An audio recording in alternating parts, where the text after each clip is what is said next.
So welcome to our quick revisions, especially if you're writing your GC exams this year or internal exams. You can actually take advantage of these videos. They'll help you. So we are focusing on radioactivity, specifically half-life calculation. So what exactly is half-life? Well, you need to remember that half-life is simply the time taken for the number of unstable nuclei in a sample to reduce to half of its original value. So the time taken to reduce to half of the original value, that's what we mean the half-life. So if you look at this question from the 2025 paper 1, it says an industry buys 200 grams of radioactive sample with a half-life of 5 years. How much of the radioactive sample will remain after 20 years? So they want you to know, meaning after a period of 20 years. So there are two ways that you can go about it. I'll start with a simple one because this was a multiple choice question. So since the initial mass that the industry buys was 200, so what you can do, you can say solutions there.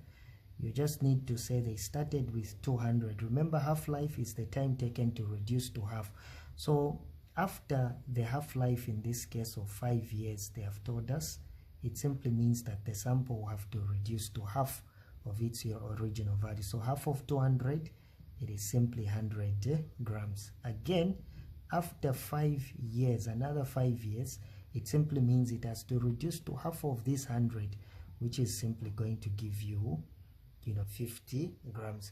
But the question was saying how much of the radioactive sample remain after 20 years. So we want after 20 years. So this is 10 years, 5 plus 5 is 10. So after another 5 years, it simply means you remain with half of 50, which is actually 25 grams. Again, you can go on. Half of 25 will give you 12.5 grams. That is after another 5 years. So you can see if you add 5 plus 5 plus 5 plus 5, it will give you a total period of simply 20 years. So meaning after 20 years, 12.5 gram of the sample was going to remain. So you didn't need to struggle. That's the easiest that you can do it because this was a multiple choice question. Now there's another way that you could have actually done it in this case. The formula that we use, the total period of decay is equal to the number of half-life multiplied by the half-life. That's what we know in this case. So this is what we are talking about. So they gave you the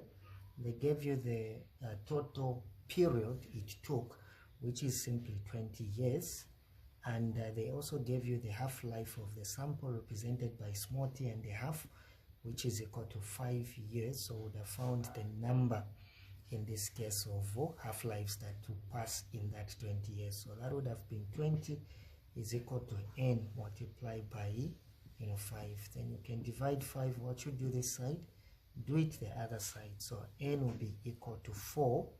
So meaning the number of half-lives that are going to pass will be actually 4 half-lives are going to pass in this period they have given us. Now since they wanted to know how much will remain, meaning they wanted to know the final, so we use the equation, the exponential equation, 2 raised to the power n is equal to the initial divided by n. So this one is representing the initial mass that you started with, or the initial activity, and that one represents the final activity that you remain. So we want to know the final. So what we can do, if I make n the subject of the formula, it will be the initial divided by 2 raised to the power n. So what was the initial? We started, it was a 200 over 2. My n, we have found it is actually equal to 4. So that would be 200 divided 2 raised to the power 4 will give you 16. So if you go on your calculator, 2 raised to the power 4, that will give you a 16. So that will give you 16. So if you take that 200 divided by 16, you can see that that is simply going to give you a 12.5 grams. So that's the sample that will remain. But you can see that the whole of this expression that we are having here is actually very long that we have there. So you can simply go with the first one. It's actually easy for you to go about. I hope, sorry, you were not able to see on my video, but you'll be able to see in the next question that we are going to have. So again, in the next question that we have there, this is again, you know, a 2025 paper 1 question number N19. Like I said, this is a multiple choice question, so you don't even need to stress yourself.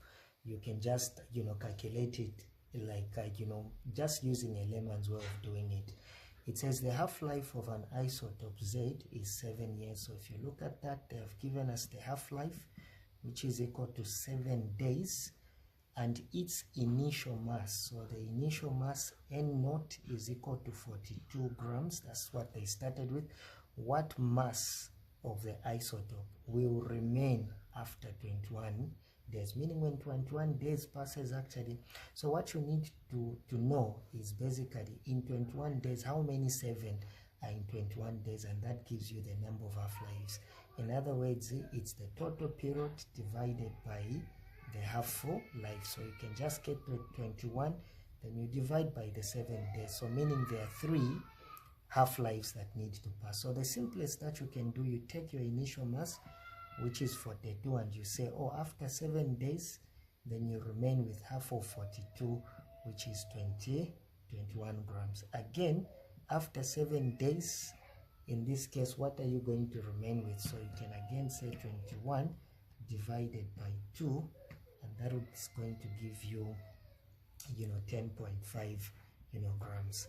Again, remember there are 3 half-lives that will pass. So this is 1, 2. So this is my last one. Again, after 7 days, so it will be again half of, you know, 10.5, which will give me 5.25 grams.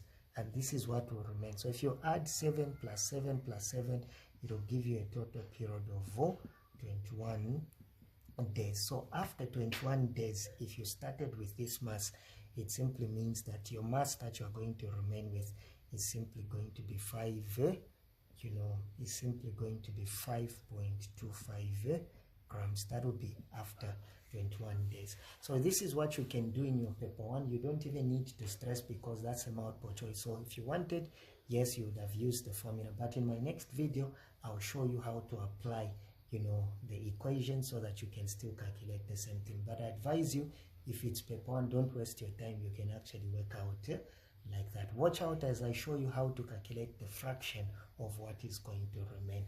In case you need some quick revisions, you can contact us on the number 0976 29 85 11. So you can actually contact us so that we can actually get to assist you in physics, chemistry, biology, and also mathematics. Thank you for watching.